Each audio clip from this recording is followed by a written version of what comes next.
Alright, it's Carl here, playing Monster Seed again. I'm going to start out by hatching some more monsters, because I'm ready to get into that impregnable fortress. And we're going to need some new monsters to do it. So I'm going to show you guys some of my personal favorites for some of the new seeds I got.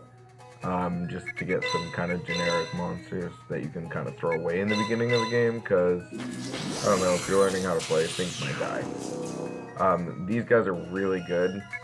They're kind of weird though, like a lot of their magic attacks the magic health stat.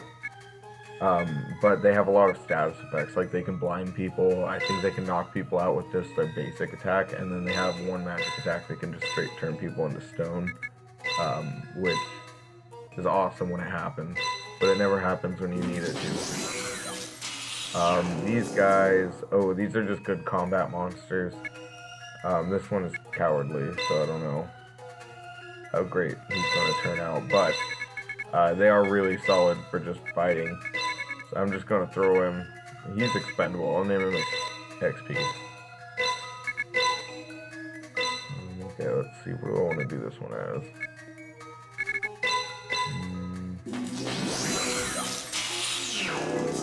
Alright, so these guys have... I never liked how they looked, but they have really solid stats. They're just really good at fighting things.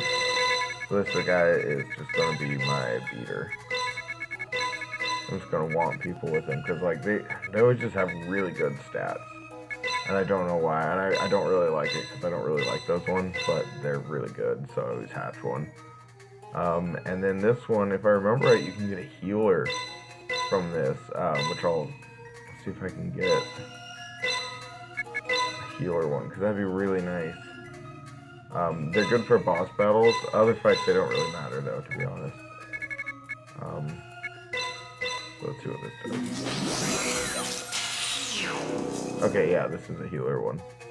And it's cowardly. It's kind of worthless, but it's got good stats.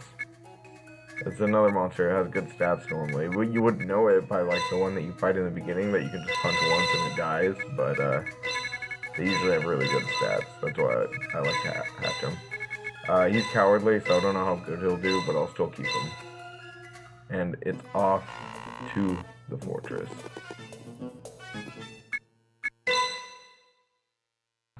I also want to grab some healing items while I'm here, because we're going to start being gone for a little bit longer. So I'm just going to grab some of the basics and a few of each of the status effect cures. You don't get like a ton of money in this game, so I'm just going to get some of everything.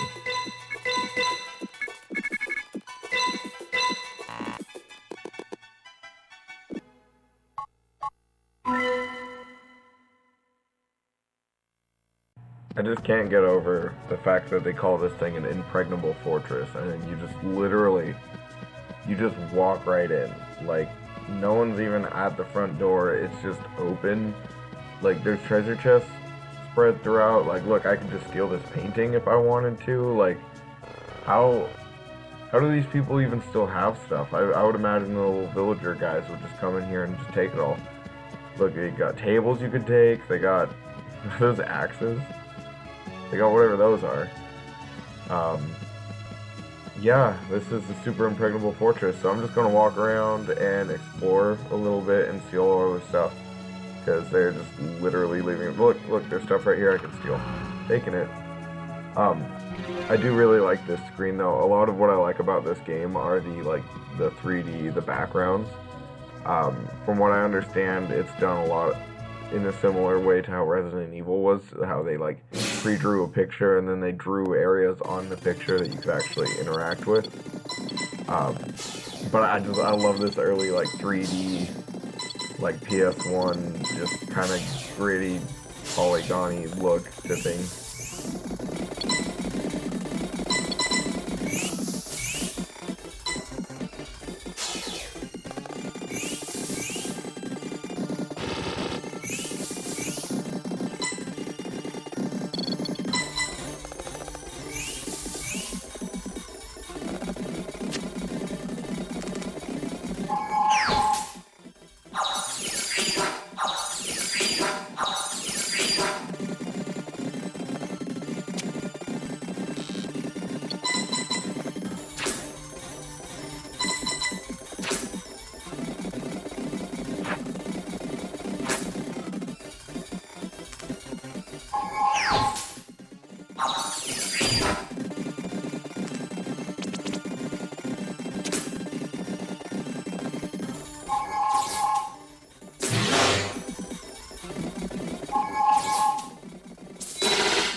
Okay, so it's back to pillaging. We're going to just steal whatever we can.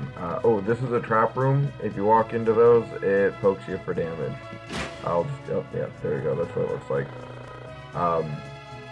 There's no reason really to do it. So, just walking around those will save you life. Okay, so this is like the first, this is almost as far as we can actually go, this first section. So we're going to go to the right here. There's a little like library room.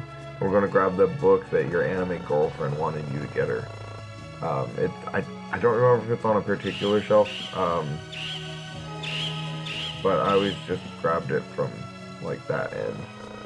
I'm not 100% sure that it even matters. I think you can just grab it from any shelf. Oh, and more loot to steal. It's like rust.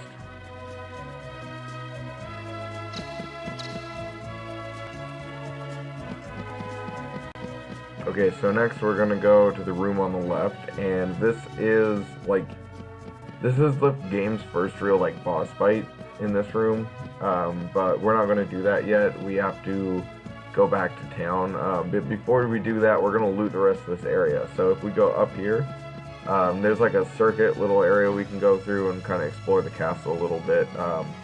There's a couple areas you can get into fights, and there's some chests later on. I always wondered if that's like a window or a painting. So this is a room that we're going to come back to later too, after we go to the area after this one actually. But we can't open these doors on this trip into the fortress.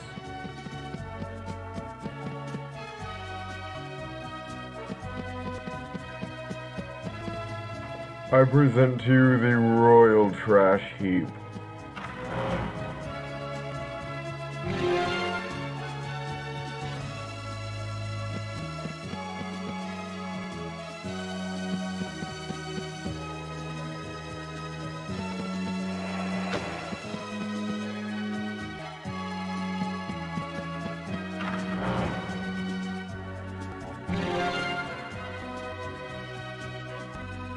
Rooms like this are the ones I'm talking about rooms I just like. Like, there's just a hole in the floor. No one knows why, just because. And like, this game is so like badly translated and like underdeveloped because like there's no supporting material for this. That, I don't know, it's just kind of one of those, who knows what it was supposed to be, or if there's supposed to be a meaning behind it at all, really.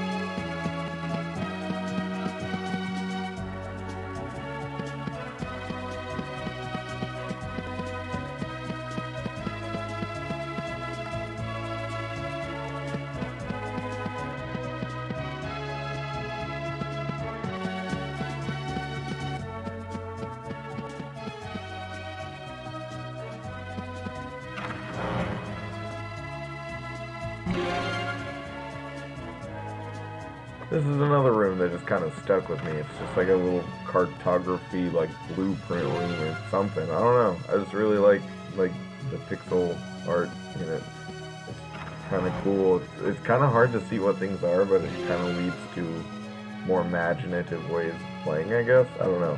Maybe it's also because I played this game when I was like 4.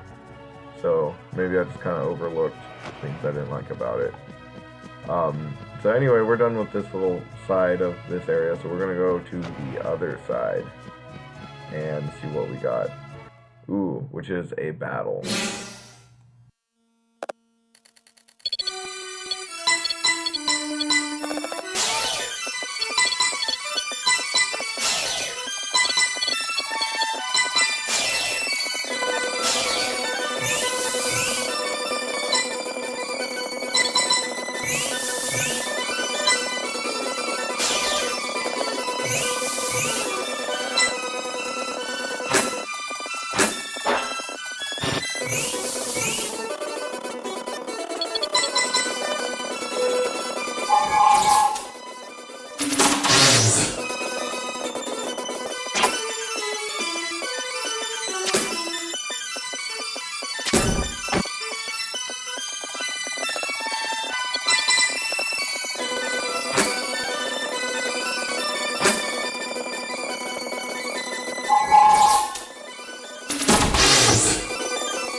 wow, that was fast. Literally the right next room, there's another fight. Okay, well, I'll just try to wreck this guy as fast as I can.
These purple chests in this area, those are the best chests. They have, like, the best loot. Like, let's see what this one has. Oh, it's got mushroom attacks and a bunch of items that affect monster stats. So the mushrooms are really cool because they do status effects. And they don't work against, like, the bosses, but they work against pretty much anything else, including other players. So if you do the PvP in this, if I remember right, you can literally just walk up to someone if you go first and use the instant kill item, and it will just kill them and you win. So, like, it's really, really fair and balanced.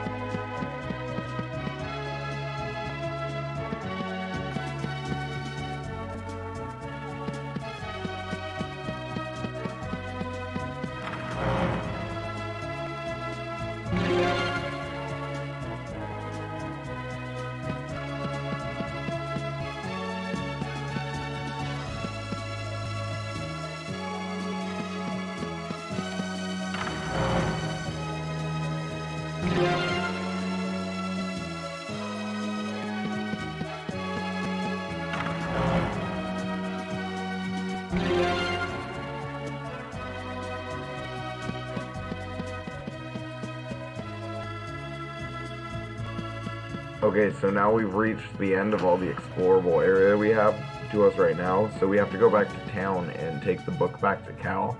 I got footage of it. I'll speed it up and show you guys just me walking back through the castle, just in case you need to know how to get back. And then after I talked to her, I didn't get a little bit of the footage of me coming back to the area that splits into three. But after you talk to KARL, you give her the book, and then you come back where you can go to the library or forward upstairs to this room right here. If you turn left and go into that boss fight area, that's how you progress after you give the book to KARL.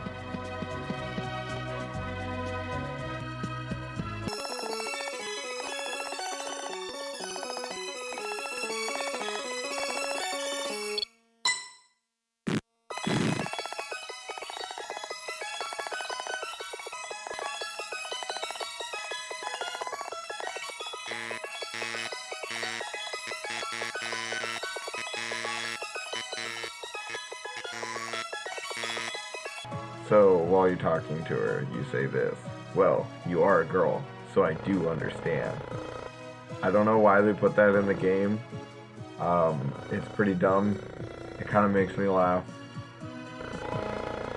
I don't know why it's in there, but it is. Later, there's a part in the mines where she, like, tells you something about a gang, and you tell someone else, and they're like, no, that's not true, and then you, like, talk to yourself, and you're like, wow, maybe she is dumb. And, like, it's just stuff like, why did they put that in here? No one knows. No one ever will.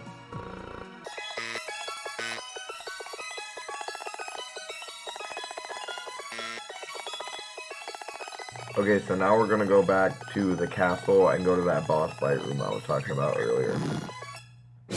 And I just cut to it. I figure if you guys need to see it, you can go back. But it's pretty easy to find. So this guy's actually kind of tough, and I forget what his status effect does, but he has the status effect with one of his attacks. So I want to be really aggressive about taking the middle of this map because it's really small. So I cast a magic caster, or I put a magic caster in the back, and then 2 combat people up front so they could just hopefully kill whatever he summons. Because I think this is one of the longer fights in the early part of the game.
Harambe's going for the kill. Oh, and he killed him. Dude, Harambe's a beast. Not, oh, I guess not like that, but like Harambe is very good at killing things in this game.